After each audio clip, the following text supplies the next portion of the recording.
I want to say something about my mama. Your mama dead as Your mama dead as Go dig her up.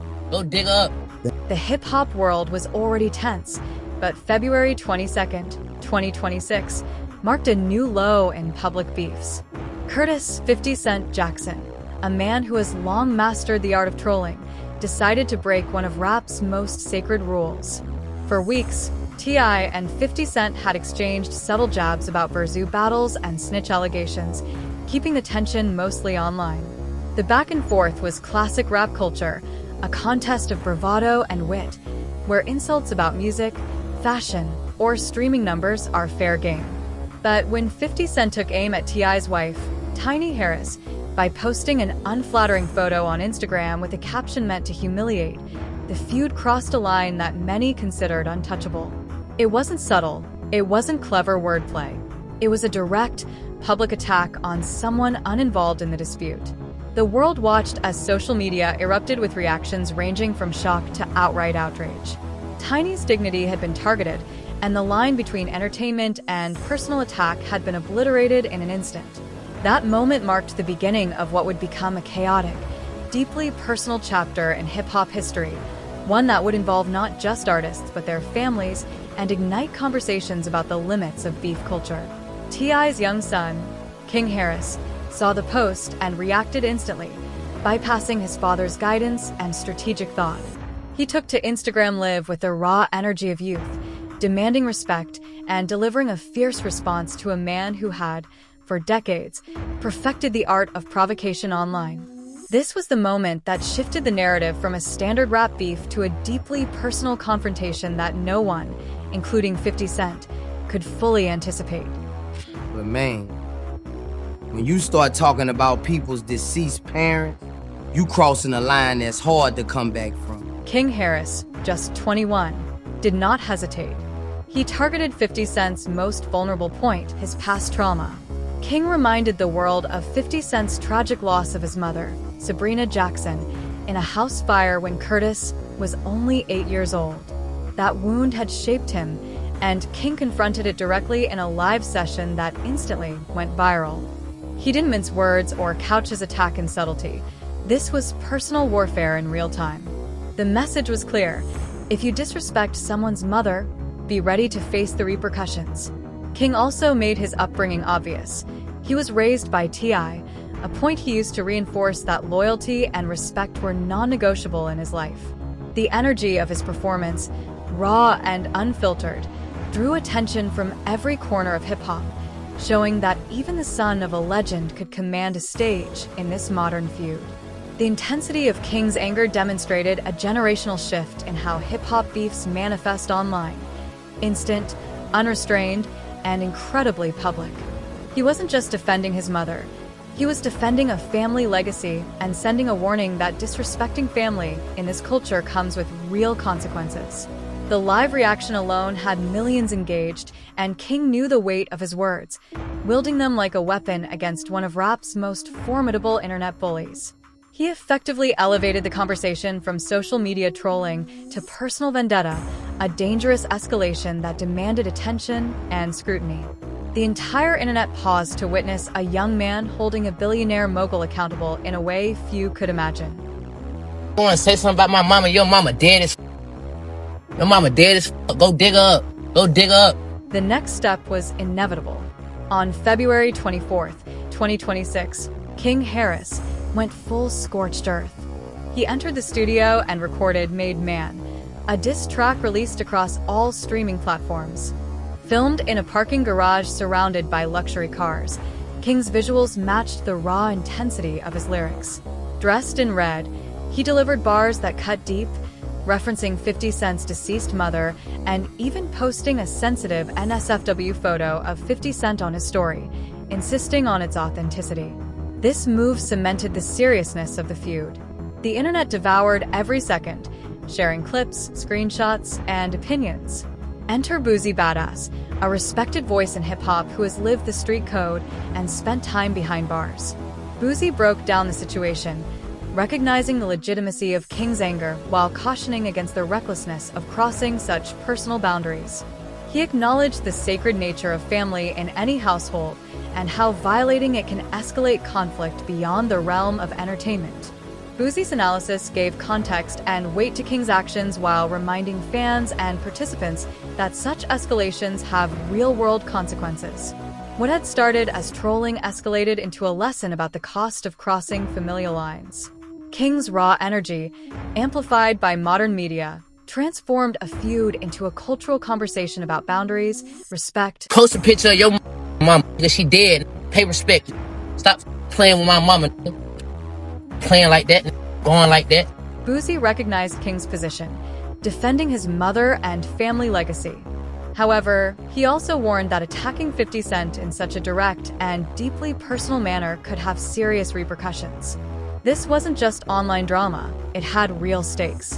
Boosie drew parallels to his own experiences and his son, Tootie Raw, illustrating how impulsive responses to perceived disrespect often lead to legal trouble.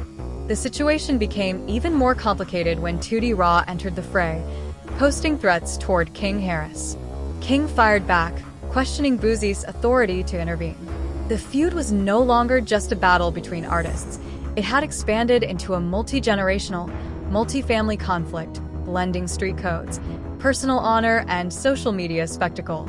Boosie's nuanced stance, supporting King's defense of his mother while cautioning against recklessness, highlighted the complexity of modern hip-hop beefs. Lines that were once purely artistic had crossed into deeply personal territory, demanding careful navigation.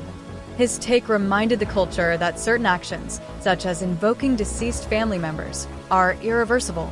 The escalation showcased how quickly entertainment could turn dangerous, emphasizing that behind the online persona, real emotions and histories were at play. How y'all raised? I'm not raised like that. I don't go. I'm not going back my mom. I'm not going. The context for this feud goes back years. T.I. had been pushing 50 Cent to participate in Verzu battles since the pandemic's early days, convinced that 50's extensive catalog would dominate any head-to-head challenge. Despite multiple attempts, including public calls on 50 Cent's birthday and even disrupting premieres to challenge him, 50 continually refused. His strategy was classic Curtis Jackson: reflect, troll, and deflect using memes, footage, and social media manipulation. T.I., meanwhile, consistently called him out, eventually losing respect for the G-Unit leader in public interviews. This history is crucial because it explains why tensions were so high by February 2026. The ongoing frustration created fertile ground for King Harris's explosive response once Tiny was dragged into the conflict. Without this backdrop, the stakes of the February 22nd confrontation might seem exaggerated. Instead, it's clear that years of ignored challenges, public trolling, and ongoing verbal sparring created a perfect storm that erupted when personal boundaries were finally crossed. 50 Cent's consistent playbook of trolling, turning reactions into memes and using emotional responses against opponents, was precisely what King Harris disrupted, proving that emotional, real-time engagement can sometimes outmaneuver strategic internet gamesmanship. So tell your dead mama dig her ass up and post a picture that look better than my mama. Once King's live session and diss track hit the internet, reactions poured in. Influential voices in hip-hop weighed in. Charlemagne the God understood King's position, praising the family loyalty while warning about escalation. DJ Academics leaned toward 50 Cent, scoring the beef in his favor, citing T.I.'s constant pushing of the Verzu narrative as a strategic weakness. Joe Budden offered a balanced perspective, appreciating King's family defense, but recognizing the unmatched experience and online dominance of 50 Cent. Angela Ye documented the developments neutrally, noting that 50 Cent's subsequent deletion of T.I.-related content indicated a possible backtrack. Shannon Sharp and Chad Okosinko Johnson highlighted how this feud had evolved from online trolling to potential real-life consequences. The discussion emphasized that while rap beefs are part of the culture, dragging family, especially deceased relatives, into conflict crosses an unspoken line that changes the game entirely. Each commentator acknowledged the stakes. Beyond public entertainment, there were real emotional and potentially legal consequences looming over all parties involved. Straight like that. Your son don't love you. You don't got no family. You not loved. You rich, but you not loved. Money means nothing without no one to spend it with. Your son don't love you. I don't play by my mama. At the end, I don't play by my mama. I'm just how I'm raised, nigga. I wasn't raised by y'all father. My dad is TIP. Tip. That's how I'm raised. I don't play like this. As the drama unfolded, the culture began asking uncomfortable questions. What happens when you involve deceased family members in a beef? There is no easy return path once those lines are crossed. King Harris had demonstrated a fearless defense of his mother's legacy, but Boosie and other seasoned voices reminded the culture that such actions carry severe risk. The interplay between 50 Cent's internet dominance and King's live, unfiltered response created a mismatch that few could navigate. Social media amplified every moment, making it impossible to contain. The situation also highlighted the generational clash within hip-hop. One veteran who built his reputation on trolling, and one young rapper willing to engage personally, emotionally, and publicly, without hesitation.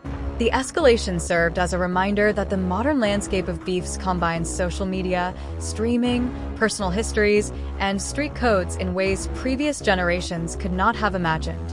The consequences extend far beyond likes, retweets, or chart positions. They touch on reputation, mental health, and even safety. Honestly, what his wife got to do with anything? You know, the family thing. It's just weird. Them two brothers got a problem. It's like, all right, keep going at each other if that's what y'all gonna do. But the moment you bring somebody's family into it, it gets crazy. So I totally understand why King went off. You know what I mean? That's his mother. By February 26, 2026, the story was far from over. King Harris's Made Man continued to gain traction. T.I. was previewing new material aimed at 50 Cent, and 50 continued subtle trolling behind the scenes. Boosie, now involved in his own side conflict, demonstrated the layered complexity of alliances and rivalries in hip-hop. Fans, commentators, and casual viewers remained glued to every update, likening the unfolding drama to a reality show nobody wanted to miss. Beyond the spectacle, the incident reignited conversations about limits in hip-hop beefs, the ethics of involving family, and the impact of social media on emotional reactions. The overarching lesson was clear. Disrespecting family, particularly deceased members, shifts a conflict from entertainment into something deeply personal and potentially irreversible. The ripple effects of this feud will likely influence rap culture for years, serving as a cautionary tale and a reminder that even in a world built on bravado, some lines are sacred. The entire saga illustrated the tension between legacy, loyalty, personal trauma, and the unrelenting scrutiny of the digital age, a modern collision of history, emotion, and performance that continues to captivate